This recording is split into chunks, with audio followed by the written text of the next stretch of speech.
So, UFC 262, the main event, Michael Chandler versus Charles Oliveira.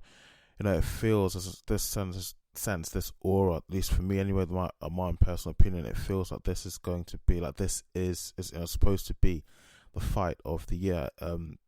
We've got like a newcomer to the UFC, and of course he is as he said before, and he's proven this in his debut, a really successful, really good, convincing debut back at UFC 257 in January of this year, 2021, against Dan Hooker. Knocks Dan Hooker out in the first round of the fight. Really, really good. And I have to remind myself that even up until that point, I hadn't really known or even heard of who Michael Chandler was for some reason, and for me, as a mixed martial arts fan that doesn't speak well. But anyway, for this fight, again, for me, it does feel like it's a fight of the year.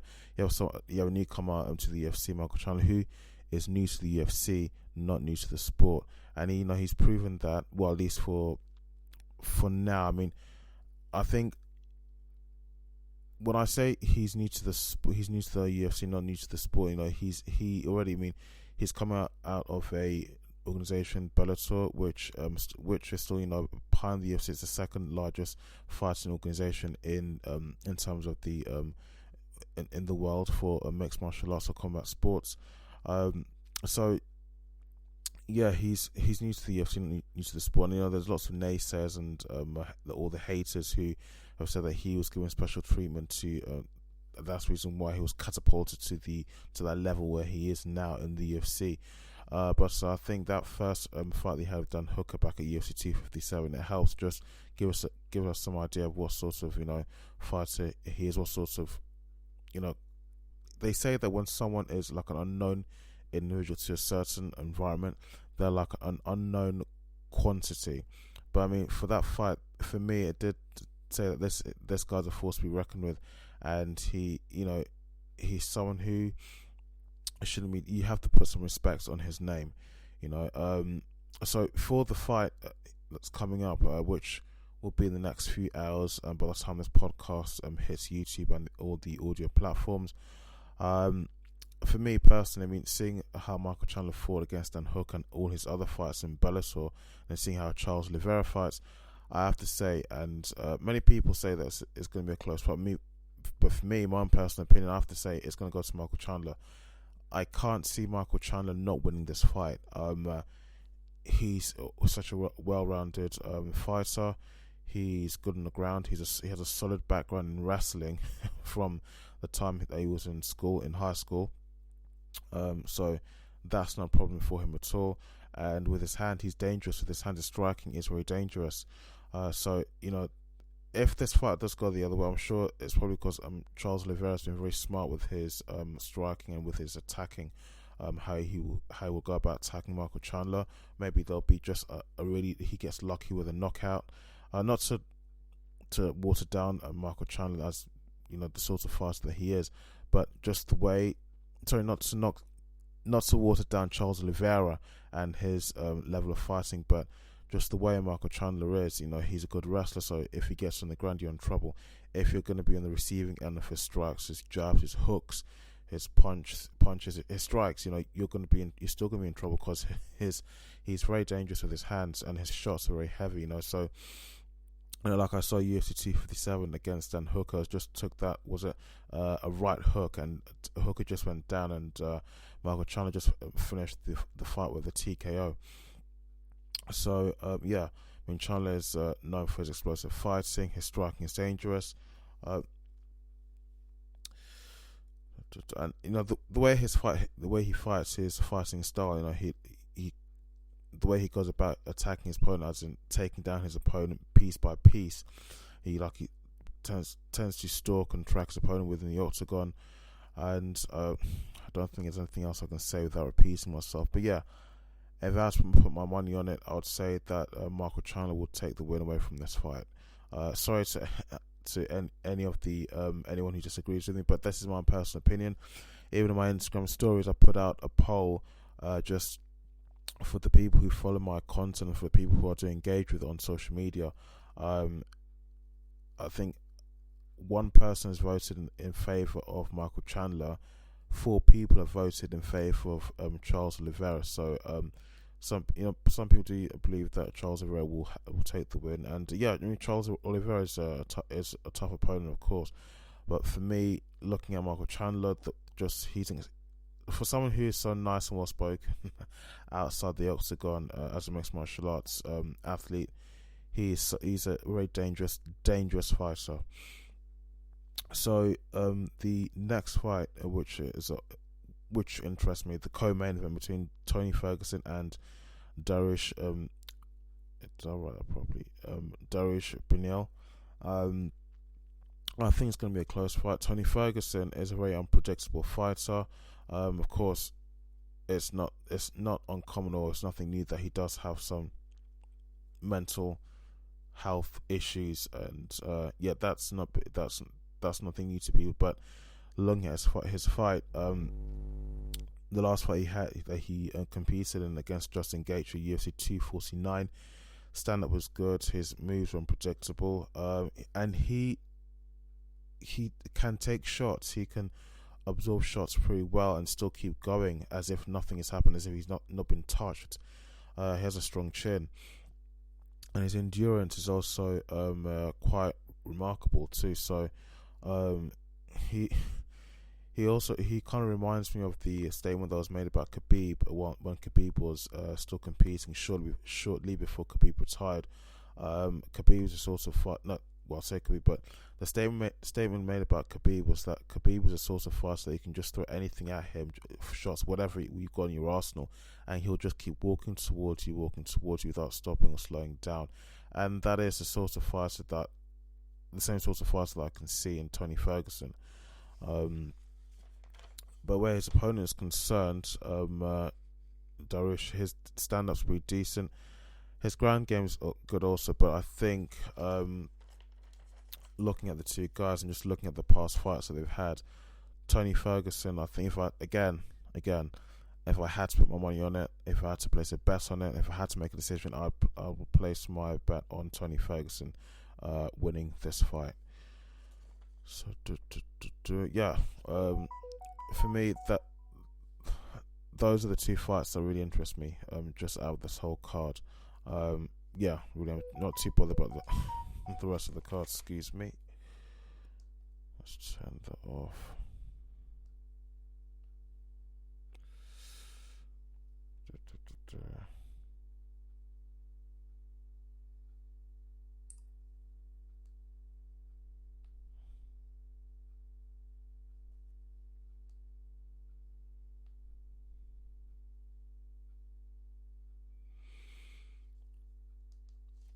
Alright guys, so I had to just sort out something on my tablet. So another thing I want to talk about in this podcast, in this particular episode, is and it really intrigued me when I started getting into combat sports, into especially mixed martial arts. But out of the two big combat sports that really most people are engaged in, especially boxing and mixed martial arts, boxing and mixed martial arts, MMA, which one is the harder of the two? Now, for me, I would say that mixed martial arts is a lot harder, a lot tougher than boxing is. And the mixed martial arts athletes, even though this is an argument still being had today, especially within the UFC, being that they're the biggest fighting organization, they hold the biggest share of the mixed martial arts market. There's this argument that because of a lot of the things that the mixed martial arts athletes have to go through, cutting weight, training, keeping to a strict diet, getting enough rest, learning different disciplines of the mixed martial arts sport, they don't get paid enough for it. They don't get paid their worth, whereas boxers get paid a lot more. And what you have to do in boxing, really, in my opinion, there's less to learn in boxing, and there's less how do I put this? Let me say there's less suffering, less stress to endure, less stress to put up with and tolerate in the sport of boxing than there is in mixed martial arts. that's my opinion from what I've seen. I've read as much as I can into this. I mean, starting with the first point I want to make about mixed martial arts. So fighters, they one of the biggest factors in mixed martial arts for the athletes is that making weight, cutting weight for a particular weight division that they're going to be competing in. So they need to be able to meet a particular weight class in order to compete, and this is very challenging. I mean, I've cut weight myself in the past, but not as strict, not as excessively, or let's say as what's what I'm looking for? As let's say excessively as mixed martial arts athletes have done so. I've done in the past whereby I've just kept to a strict 6 or 7 meals a day diet, whereby each meal was just the size of my fist, because this is like approximately the size of your stomach and your gut. But I wasn't really training that hard like most mixed martial arts athletes will be doing. So this is really challenging because it's considered, and it's even considered even harder than the actual fight itself. And I think there's proof of that if you look at the weigh-ins that happen. In fact, if you look on certain videos on YouTube and just certain sources of information from certain social media platforms, you'll see you will see that there have been athletes, and I've noticed this at one of the 2 weigh-ins with the female athlete. I can't remember what her name was, but I think at the weigh-ins when she had finished being weighed on the scale, and she just took a few steps back just to get off the scale and get back onto the stage, she actually fainted. And that's not uncommon in mixed martial arts, because just the body is in so much shock as to what's going on, whether it's just been devoid and kind of been there's just almost like these withdrawal symptoms of lack of nutrients and just lack of food, basically lack of a normal diet. So when that happens, the body just it's like a massive and really unexpected shock to your body, which it doesn't like at all, and it's really uncomfortable. So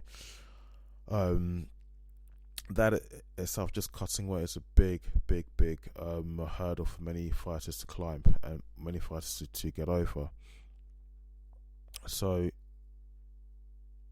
and how you know that this is quite extreme, I think the word I was looking for was extreme, is that in a week some fighters have been known to at least drop their weight by 20 to 30 pounds within a single week. So it goes to show how extreme the weight cut can be, or has to be, depending on how soon the fight is. If maybe it's less than a week away, or less than 2 weeks away, less than 3 weeks away, less than a month away, and maybe the fight is taking the fight on at such short notice, then this just goes to show how difficult the weight cut can be. Because if you don't make that particular weight, then you can't compete. Those are the rules, unfortunately, and of course it makes the fight as hard as possible. So the other point is also the next point, is also having to think quickly. I mean, when the fighters are in the cage and when they're actively competing in the octagon there, and I think I've experienced this myself when I was doing my kickboxing and boxing sessions with my coaches. When you're in that situation, in the cage, well, if you're in that situation where you've got to really think fast, do some quick thinking, you've got to assess and almost guess what your opponent is going to do next, and you've got to be prepared with your own how you're going to retaliate, how you're going to attack, how you're going to respond to whatever attack they come at you with, or whatever attack they throw at you. So reading their opponent, their actions, how they will potentially attack, knowing the best time to attack, how to attack, and you've got to get all of these right down to the smallest detail, because one wrong move and the fight could end with a knockout in favor of your opponent. That could be not necessarily by a jab or strike, but could be by a head kick, flying knee. We've seen quite a few times in the past that the fight has ended within the first round, and I call those certain situations, I say that the fight has ended before it's even started. It's ended before it's even started, because the knockout, whether it's a KO, a knockout, or a TKO, it came and happened so fast. Nobody saw it coming. It's just so shocking. Now, it's not like it's a crazy new thing, but anytime it happens, it feels that way. It's not something that's overwhelmingly new, but when you see it happen again and again, it feels like it's something new. It feels like it's something shocking that you've just never seen before. So that's just another point that the mixed martial arts athletes have to think about. So the third point is, third reason anyway, is mixed martial arts, the athletes have to have a high level of conditioning. Now, this does point in the direction of factors such as endurance and how much damage you can take in the cage. This is a point which relates to what I said about Tony Ferguson, having a strong chin, be able to take abuse, that sort of harsh, severe physical abuse, and still keep on going for as long as you can. Because in this sport, unlike in the other sports, basketball, baseball, I think this does apply to other combat sports as well, such as BJJ, boxing. Regardless of how you feel, you can't call for a timeout to recover. If you really need the fight to stop, for the competition to stop, for even if it's just 1 to 2 to 3 minutes, you can't do that at all. In the other sports, basketball, baseball, American football, or rugby, you can do that. But in combat sports, especially mixed martial arts, that's not allowed, doesn't exist. So if you really can't recover, and I've seen this happen before in quite a few fights before in the past, if one fighter really can't recover or well enough to they can dust themselves off and just get back into it, they can't do that, then unfortunately the other opponent will seize the opportunity to finish the fight with a TKO, knockout, or just finish the fight and win. So it's one of the fundamentals of being a mixed martial arts athlete, because when you're in there, you're going to be taking so much abuse, but you're still expected to carry on and to just battle through all of it to the very bitter end, whether you win or lose. So excellent conditioning can make the difference between winning or losing. So yeah, I mean, there's not much else I can say to that. If not, I would just be repeating myself. So the next reason is durability. So in mixed martial arts, and this does somewhat relate to the last point that I made about conditioning. So mixed martial arts athletes, the fighters do need to be able to take plenty of shots and strikes and plenty of attacks and abuse, if that is the case, from their opponent, and continue to fight. So and this does apply in certain situations, harsh, severe situations and scenarios whereby the opponent has dealt some damage to maybe the fighter's heads, or there are certain places, like, I mean, if they're hitting the groin, then the referee will step in to stop the fight, let the opponent that was in the receiving end of that illegal attack, let them recover. I mean, in that instance, in that scenario, because that's an illegal move, it's a no-no, I think they make that exception to stop the fight, let them recover before they resume. But again, durability, I mean, again, like in the last point, you need to have enough of this, be able to put up with a lot of abuse to win and to compete efficiently. It's just unfortunately the nature of this beast. So the next reason is that you've got to have a solid background in at least one discipline, and this actually relates to another reason which I'm going to address later on. So having a solid background in at least one discipline, a lot of the high-ranking fighters in mixed martial arts, in I think not just the UFC, but in Bellator One Championship, PFL, bare knuckle fighting championship. You've got to have, bare knuckle, no. No, I tell a lie there. No, bare knuckle, no. But I mean, the other organizations are the foundations of how they run the organization, their fighting organization that's based on mixed martial arts.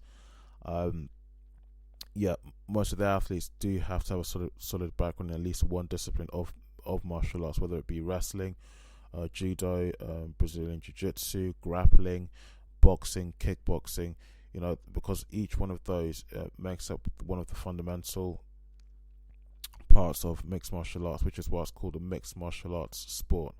You can use all of those, have all of those in your arsenal to compete and win the fight.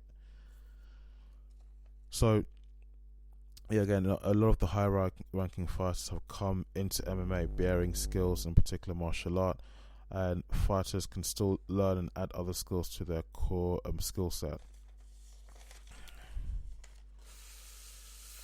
Now, the next reason as to why mixed martial arts, in my opinion, again, is harder than boxing is the serious injuries that the athletes can potentially endure and sustain in their fights. So there's always a potential for mixed martial arts fighters to sustain serious injuries, not just serious injuries, but even life-changing injuries. So other combat sports, they don't really where you see this a lot is just how a fight is finished, whether it's a TKO, knockout, which can involve moves such as the flying knee, or just a really heavy and severe striking, really hard punch.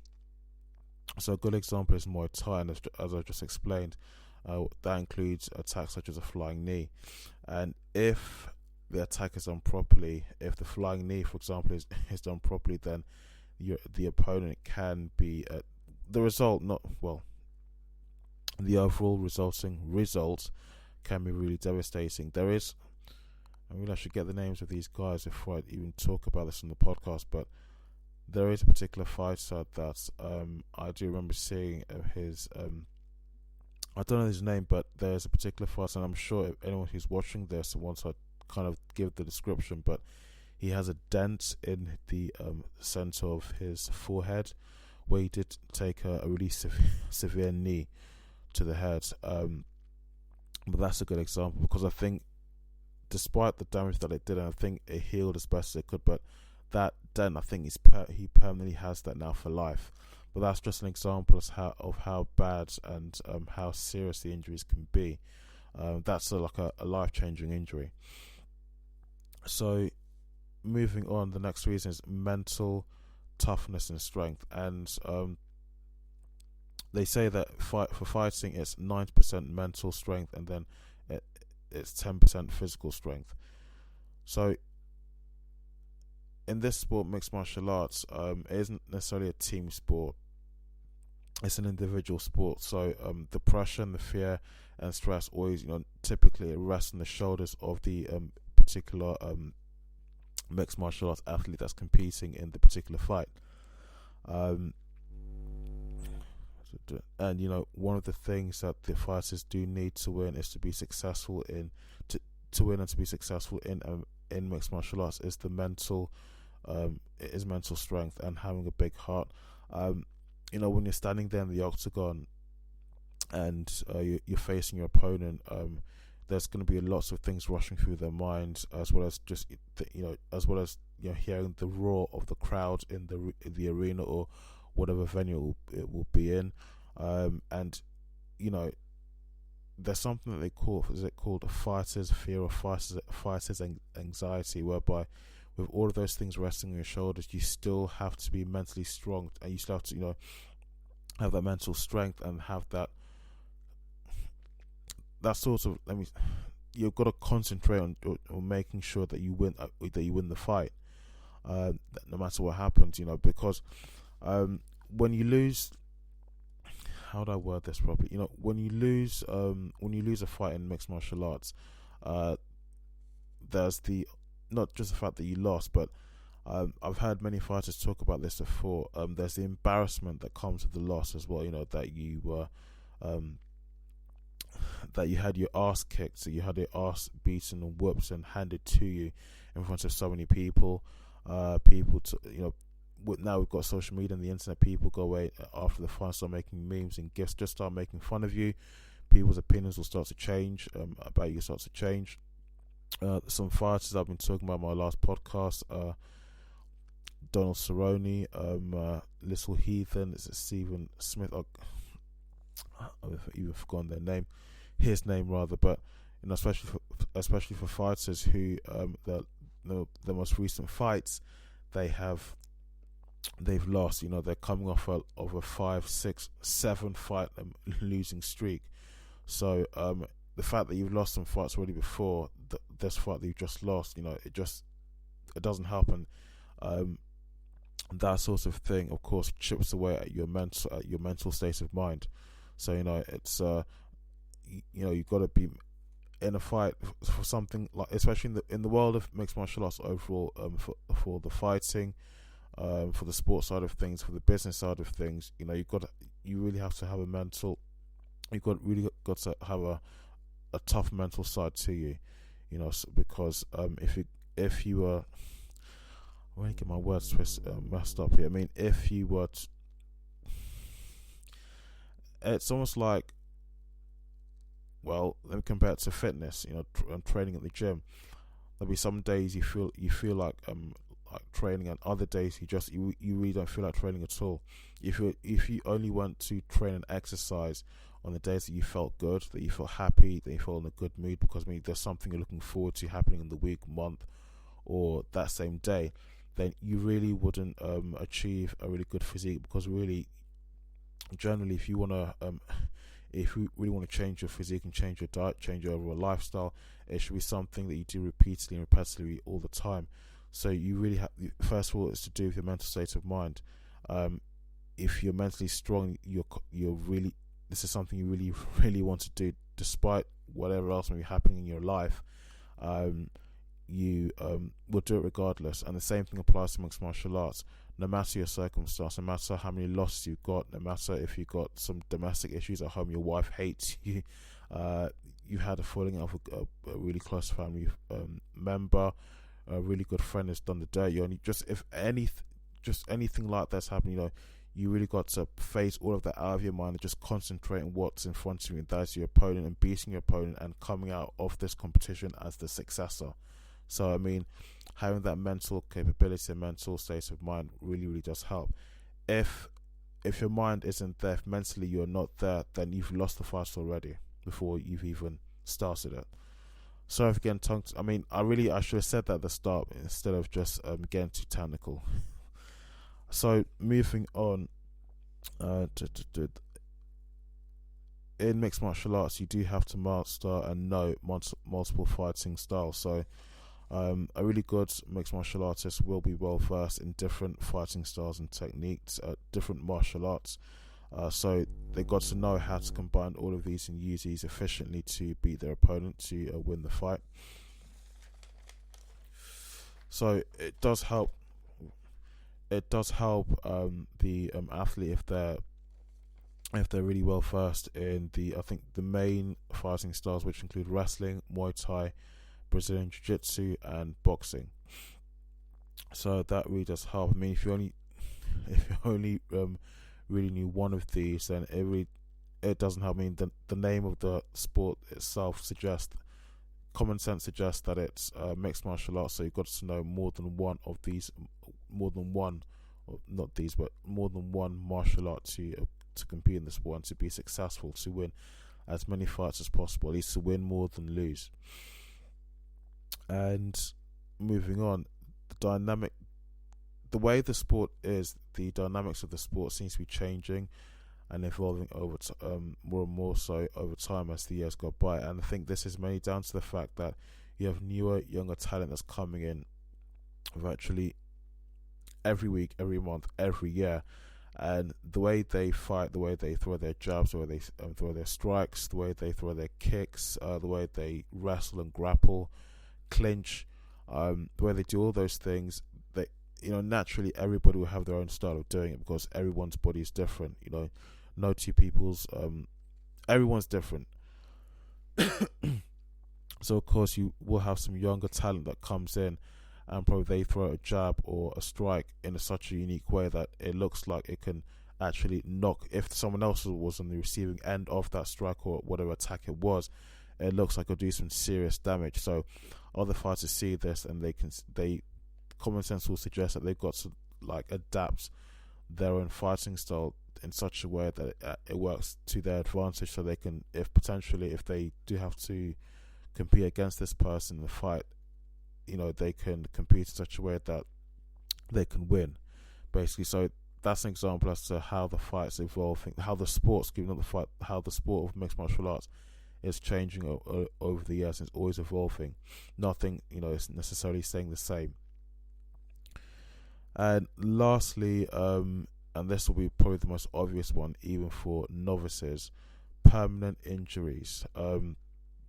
So throughout their careers, mixed martial arts fighters, and this is something that, well, I think it depends if you're a really good fighter or if you're just really, really lucky. For most mixed martial arts fighters, let's say for a significant number of fighters, a few, they do, unfortunately, in this sport, it's just the nature of the sport and how it goes, subject their bodies to a lot of acute stresses and serious injuries. And even a study way back in, I won't say way back, but a study a few years ago did show that a number of knockouts and stoppages by referees in mixed martial arts were even far higher in comparison to other combat sports such as boxing and judo, BJJ. So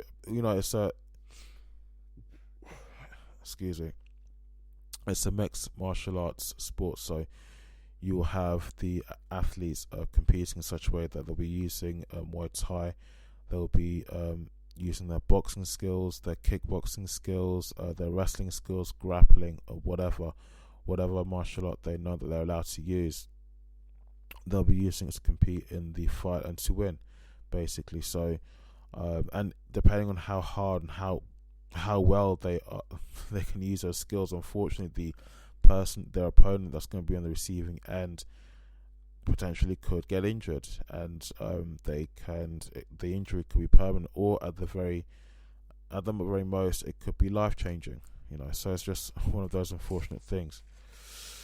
I hate doing these shows and I keep getting tongue twisted and tongue tied, and just sounds like I'm just going all over the place. So guys, the last thing that I want to mention is that the Diego Sanchez situation, the Diego Sanchez and JOSHUAFABIA situation there's still a lot of things coming out of that story, and I'm going to say it here, and I was just very apprehensive about mentioning this in my last podcast and mentioning this at all, but I am going to try, and probably on my next show in the near future, try and get JOSHUAFABIA onto the podcast, and just of course, I'm hearing, for most people, we are all hearing a lot about Diego Sanchez. People are trying to kind of like hearing his side of the story. Well, we know that mentally he has not always been okay, but from what people are saying, from what he's been telling people, it's believed that he's been taken advantage of. Okay, that's all right. That's it is what it is.